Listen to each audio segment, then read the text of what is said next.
If you want to learn to dowse, why might you need to ask permission? And who are you asking permission of? That's what we're looking at today. Hello there, my name's Tim Walter. I'm a house healer and an alternative life coach. I help people create improved well-being by reducing geopathic stress and connecting them to their intuition for a new understanding of life. We do that using meditation, mindfulness and dowsing. So, if you want to nurture a practical, spiritual and intuitive viewpoint on life, click subscribe, click the grey bell icon to get notified every time I upload a video or do a live Q&A. In the UK, the British Society of Dowsers runs several comprehensive courses on dowsing. One of the things they teach on those courses is that before you dowse, you must ask permission. And that permission is what we refer to as being asked of our higher selves. Now, I personally don't do that. I don't believe it's necessary to actually ask, but as a novice dowser, it can sometimes help you out of some confusing dowsing situations. So today, we're going to look at asking permission. So the initial question that's usually taught at these BSD classes is, may I, can I, should I? And that means, in other words, may I dowse, can I dowse, and should I be dowsing? So who are we asking when we ask these questions?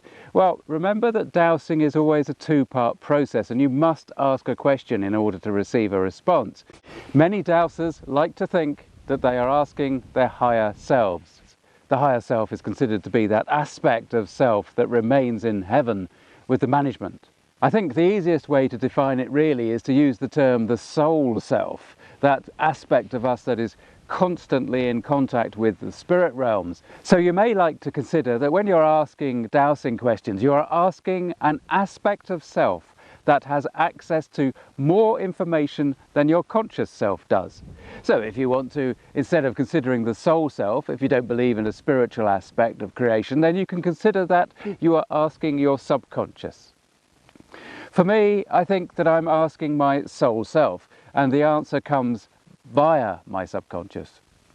The sort of dowsing that I do is basically labelled as spiritual dowsing, because that's how I learned to dowse way back in 1998. But there are many dowsers who dowse for all sorts of things, who don't practice any form of spiritual belief. So it's by no means essential. Sometimes when people are learning to dowse, they have been getting along all very nicely and they seem to be getting reasonable hit rates with their answers. And then one day it all starts to go a bit wrong. If you start dowsing and you find this is the sort of thing that you're encountering, then in those circumstances, first decide whether you are in the right mindset. And if not, then try and meditate a little bit. But if you believe you are, then perhaps ask these three questions one at a time. The key thing is to delve into those questions. The may I dowse, should I dowse, can I dowse these things, right? And hopefully, after you've given your dowsing due attention, then you'll find that it all comes back together again and you start to get these correct results again quite naturally. One of the things to watch out for at this stage is the trap of not being grounded enough and of not taking enough time to settle into the mind state for dowsing. You'll get a response from your rods even if you're not in the settled mind state, but it means you're not going to get very accurate results. Your results will be about, on average, of chance. If you ask the may I, can I, should I question and you constantly get a no to each of those, then ask yourself why that might be. Is it as simple as you feel subconsciously you don't deserve to get a yes? You may think this sounds daft, but I've seen many people relatively new to dowsing use it as yet another aspect of their lives with which to beat themselves up. Usually this stems from feelings of inadequacy or maybe even guilt. You know, the usual sort of emotional baggage we all carry with us but keep hidden away. Now, you can't hide from your own subconscious, and sometimes this action of seemingly not playing ball when dowsing is your subconscious telling you that you need to address these issues to heal and move on from them. Now, the other time to ask the may I, can I, should I question is when you settle in for a good dowsing session, but absolutely nothing happens. Assuming that you'd previously got good responses, and if one day your rods simply don't move at all, then ask the magic question. Once again, it'll most likely be your subconscious wanting you to address something.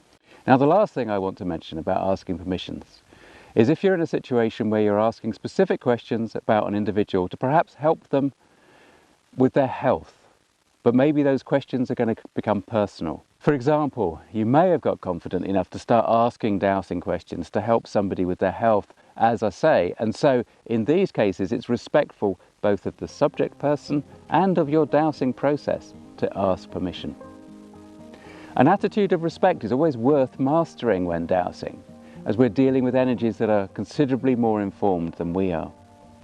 Consider it as a sacred act, even if you're not spiritual, and by doing so, you're doing yourself a great service and you're working for the greatest good in your dowsing.